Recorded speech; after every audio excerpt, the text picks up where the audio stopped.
The famous horror game which we all played on the PlayStation 2 is back, this time with better graphics and mechanics, meaning more spooky. Silent Hill 2 is a classic with minimum requirements of Ryzen 3 CPU, 12GB RAM and at least a GTX 1080, so the question is, can we play it? I'm Mr.CanIplay and welcome back to my channel where I do low spec gaming tutorials. The goal here is to get you to play any game you want on a low-end device.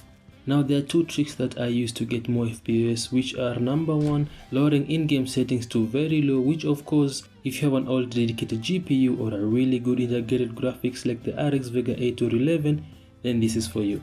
Now the in-game settings gives us multiple options to tweak to our liking, so let's check out each option, see what changes they bring and even compare them when set to low versus high.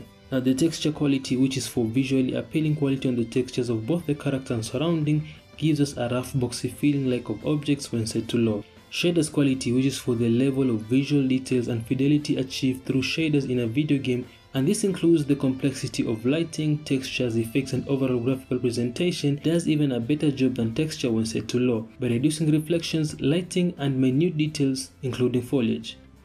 Now lens flare, which simulates the scattering of light when viewing bright objects due to imperfections in camera lenses, doesn't do a very good job when set to low, like there isn't much of a difference.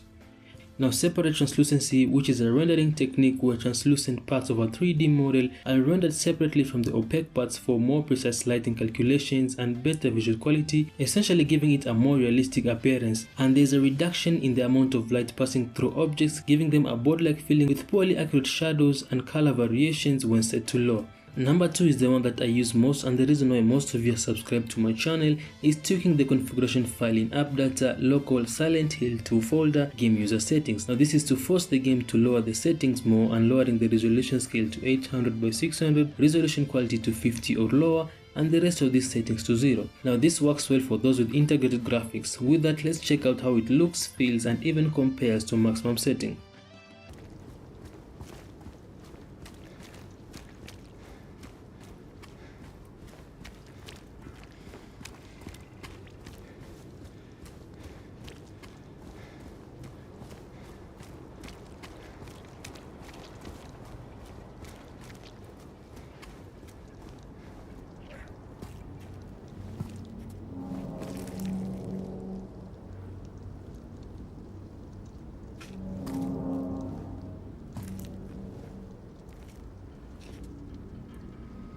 Hey, wait.